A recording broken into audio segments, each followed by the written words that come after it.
Most of the people common చేసే ఒక mistake గురించి ఈ వీడియోలో మాట్లాడుకుందాం. అండ్ ఆ మిస్టేక్ చేయడం వల్ల ఎట్లాంటి సిచ్యుయేషన్స్ ఫేస్ చేయాల్సి వస్తుంది అని చెప్పి అండ్ ఆ మిస్టేక్ని ఎట్లా అవాయిడ్ చేయాలని చెప్పి ఈ వీడియో లోపల డీటెయిల్గా మాట్లాడుకుందాం. మనం ప్రీవియస్గా Telangana college Narayana Rao university of health sciences BSc MLT BPT and allied health science సంబంధించి చాలా వీడియోస్ చేసుకున్నాం. అండ్ ఫర్దర్ కూడా ఇట్లాంటి వీడియోస్ చేసుకుంటూ ఉంటాం కాబట్టి మీరు ఒకవేళ మన ఛానల్కి కొత్త వస్తే మాత్రం డెఫినెట్గా సబ్స్క్రైబ్ చేసుకొని మీ ఫ్రెండ్స్ అందరికీ ఈ వీడియోని షేర్ చేయండి. సో వీడియోని ఎక్కడ కూడా స్కిప్ చేయకుండా చూడడానికి ట్రై చేయండి. సో దట్ మీకు ఒక క్లారిటీ అనేది వస్తుంది. So most of the people common చేసే మిస్టేక్ ఏంది, ఆ మిస్టేక్ని మనం ఎట్లా అవాయిడ్ చేయాలి, ఒకవేళ ఆ మిస్టేక్ చేస్తే ఎట్లాంటి సిచ్యువేషన్స్ ఫేస్ చేయాల్సి వస్తుంది అని చెప్పి. సో ఇక్కడ మనం చూసుకుంటే firstly most of the people common చేసే మిస్టేక్ ఏంది కదా అంటే రిపోర్టింగ్ చేయకపోవడం. ఓకేనా, రిపోర్టింగ్ చేయకపోవడం అనేది most of the people common చేసే మిస్టేక్. ఆల్మోస్ట్ ఫేజ్ 1 తర్వాత రిపోర్టింగ్ చేయని వాళ్ళు ఒక 582 మంది ఉన్నారు. ఓకేనా. సో ఏంది కదా అంటే మోస్ట్ ఆఫ్ ద పీపుల్కి రిపోర్టింగ్ చేయకపోతే ఏమవుతుంది అనేది తెలియదు. ఓకేనా. సో అందుకే వీళ్ళు రిపోర్టింగ్ అనేది చేయరన్నట్టు. సో రిపోర్టింగ్ చేయకపోతే ఏమవుతుంది కదా అంటే నువ్వు నెక్స్ట్ ఫేజ్కి ఎలిజిబుల్ కావు. ఓకేనా. సో కాబట్టి రిపోర్టింగ్ అనేది mandatory. Most of the people phase 1 లోపల సీట్ వచ్చిన తర్వాత 580 మంది రిపోర్టింగ్ చేయాలి అంటే అర్థం చేసుకోరు. ఓకేనా. సో 500 మంది ఎంత కాదనుకున్నా కూడా ఒక 500 పీపుల్ రిపోర్టింగ్ చేయాలంటే మీరు అర్థం చేసుకోరు. సో రిపోర్టింగ్ చేయకపోవడానికి రీజన్ ఏమై ఉంటుంది అంటే కాలేజ్ నచ్చకపోవడము, లేకపోతే కోర్స్ నచ్చకపోవడము, లేకపోతే ఏదో ఒక ఆల్టర్నేటివ్ ఉండడము. So most of the common reasons ఏముంటాయంటే కాలేజ్ నచ్చలే నాకు, కోర్స్ నచ్చలే నాకు. ఓకేనా. సెకండ్ ఫేజ్లో నేను వేరే పెట్టుకుందాం అనుకున్నా, లేకపోతే థర్డ్ ఫేజ్లో నేను వేరే పెట్టుకుందాం అనుకున్నా అని చెప్పి రిపోర్టింగ్ చేయరు అన్నట్టు. So most of the people చేసేది ఏంది కదా అంటే ఇదే. సో ఫేజ్ 1లో 500 మంది అంటే it's not a simple thing. అందుకే నేనేం చెప్తున్నా కదా అంటే ఒకవేళ నువ్వు ఫేజ్ 3 లోపల పార్టిసిపేట్ చేద్దాం అనుకుంటే, ఒకవేళ ఫేజ్ 3 ఉంటుందా ఉండదా అనేది తెలియదు.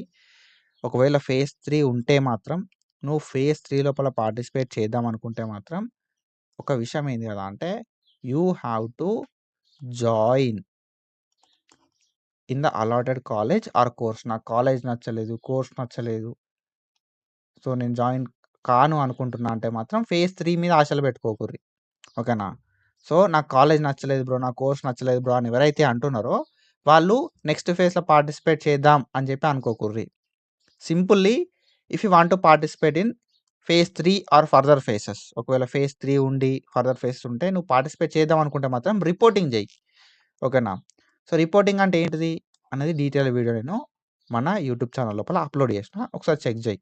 ఓకేనా. Reporting is nothing but simply మీకు వచ్చిన కాలేజ్కి మీరు డైరెక్ట్గా వెళ్ళి ఫిజికల్గా మీ సర్టిఫికేట్లన్నీ సబ్మిట్ చేసి, ట్యూషన్ ఫీ పే చేసి, అడ్మిషన్ ఫీ పే చేసి, బాండ్లన్నీ సబ్మిట్ చేయడాన్ని రిపోర్టింగ్ అంటాం.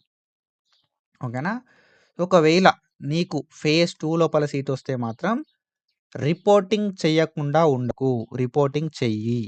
ఓకేనా. సో రిపోర్టింగ్ చేయకపోతే ఏమవుతుంది అని అంటే you are not eligible for next phase of counselling. ఓకేనా. మనకు క్లియర్ కట్గా రెగ్యులేషన్స్ లోపల మెన్షన్ చేసిర్రు ఏమని, వెబ్ ఆప్షన్స్ ఇంట్రెస్టెడ్ ఉన్న కోర్సులు మాత్రమే పెట్టుకోండి అని చెప్పి.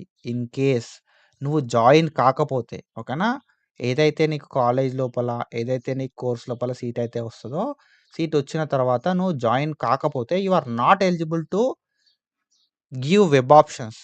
You are not allowed to exercise web options in subsequent phases. అంటే ఫర్దర్ ఫేసెస్ లోపల ఫేజ్ 3 ఉంటుందా, ఫేజ్ 4 ఉంటుందా, ఇంకేమైనా ఉంటాయా అంటే తెలియదు. కానీ ఒకవేళ ఫర్దర్ ఫేసెస్ ఏమైనా ఉంటే మాత్రం నువ్వు ఫర్దర్ ఫేసెస్లో పార్టిసిపేట్ చేద్దాం అనుకుంటే మాత్రం ఏదైతే నీకు అలాట్ అయిన కాలేజ్ ఆర్ కోర్స్ ఉంటుందో అందులోపల జాయిన్ కావాలి. నచ్చినా జాయిన్ కావాలి, నచ్చకపోయినా జాయిన్ కావాలి if you want to participate in further faces. ఓకేనా. సో ఇక్కడ మీకు ఒక ఎగ్జాంపుల్ చూపెడతా. ఇది ఫేజ్ 1 తర్వాత ఎవరెవరు జాయిన్ కావాలి అని చెప్పి ఒక లిస్ట్. ఓకేనా. List of not joined candidate. ఓకేనా.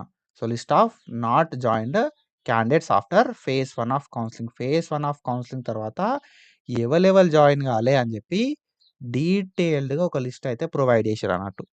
ఓకేనా. 582 నేమ్స్ ఉన్నాయి ఇందులోపల. మోస్ట్ ఆఫ్ ద పీపుల్కి, ఓకేనా, హాఫ్ ఆఫ్ ద పీపుల్కి జాయిన్ కాకపోతే ఫర్దర్ ఫేజెస్‌కి ఎలిజిబుల్ కాము అనే విషయం తెలవదన్నట్టు. కాబట్టి మళ్ళీ ఎందుకు చెప్తున్నా కదంటే రీజన్ ఒకటే. ఫేజ్ 2 లోపల సీట్ రానోళ్ళు లైక్ ఫేజ్ 2 లోపల సీట్ వచ్చినోళ్ళు ఓకేనా? ఫేజ్ 2 లోపల సీట్ వచ్చినోళ్ళు జాయిన్ కాకపోతే ఫేజ్ 3కి ఎలిజిబుల్ కాదు. ఇది గుర్తుపెట్టుకోరి. ఆల్రెడీ నేను ఫేజ్ 1లో కూడా చెప్పిన. ఫేజ్ 1లో సీట్ వచ్చిన తర్వాత వన్ టైమ్ ఎగ్జామ్షన్ మీద ఆశలు పెట్టుకోకుర్రి. వన్ టైమ్ ఎగ్జామ్షన్ ఉంటదో ఉండదో తెలవదు మనకి. కాబట్టి ఒకవేళ నీకు ఫేజ్ 1లో సీట్ వస్తే జాయిన్ అయినప్పుడు మాత్రమే ఫేజ్ 2కి ఎలిజిబుల్ అవుతావు అని చెప్పిన. సో కొంతమంది జాయిన్ అయ్యారు, కొంతమంది జాయిన్ కాలేదు, కొంతమంది రిపోర్టింగ్ చేసిర్రు, కొంతమంది రిపోర్టింగ్ చేయాలన్నట్టు. సో ఇప్పుడు నేనేం చెప్తున్నా అంటే ఫేజ్ 2 కూడా సేమ్ సిచ్యువేషన్, సేమ్ సినారియో ఓకేనా? ఫేజ్ 2 లోపల నీకు సీట్ వస్తే మాత్రం నువ్వు జాయిన్ కావాలి బ్రో. జాయిన్ కాకపోతే ఫేజ్ 3కి ఎలిజిబుల్ కావు. కాబట్టి సో జాయిన్ అవ్వడానికి ట్రై చేయి అని చెప్పి నేనైతే చెప్తా. అండ్ ఒకవేళ నువ్వు జాయిన్ కాలేదనుకో ready to go for management ఓకేనా? మేనేజ్మెంట్ సీట్లు ఉన్నాయా లేవా కూడా తెలియదు మనకి. అండ్ దాంతో పాటుగా so ready to take a drop or go for alternative ఓకేనా? సో ఇది నేను డీటెయిల్‌గా మీకు చెప్పాలనుకున్నా. అండ్ ఇక్కడ మనకు క్లియర్ కట్‌గానైతే ప్రొవైడ్ చేసిర్రు ఓకేనా? సో ఎవరెవరు జాయిన్ కాలే అని చెప్పి ఫేజ్ 1 తర్వాత ఎవరెవరు జాయిన్ కాలే అని చెప్పి ఒక లిస్ట్ ప్రొవైడ్ చేసిర్రు. ఈ లిస్ట్‌లో ఉన్నోళ్ళందరూ కూడా ఫేజ్ 2కి ఎలిజిబుల్ కాదు ఓకేనా? సేమ్ ఇప్పుడు నువ్వు ఫేజ్ 2 లోపల సీట్ వచ్చిన తర్వాత నువ్వు జాయిన్ కాలే అనుకో, రిపోర్టింగ్ చేయాలనుకో, రిపోర్టింగ్ చేయకపోతే వీళ్ళందరూ కూడా రిపోర్టింగ్ చేయాలని చెప్పి ఒక లిస్ట్ ప్రొవైడ్ చేస్తారు.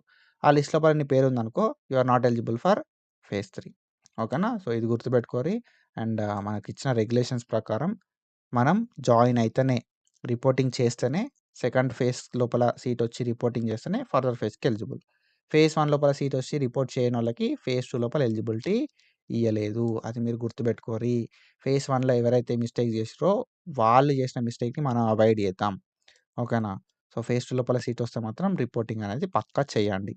అండ్ మనం ఈ 2026 లోపల 100,000 రీచ్ కావాలని చెప్పి నేనైతే ఒక టార్గెట్ పెట్టుకున్నా. సో ఆ టార్గెట్ రీచ్ అవ్వడం లోపల మీరైతే హెల్ప్ చేస్తారని చెప్పి నేను పక్కా అనుకుంటున్నా.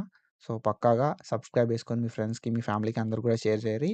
2026 లోపల మనం 100,000 కొట్టేద్దాం.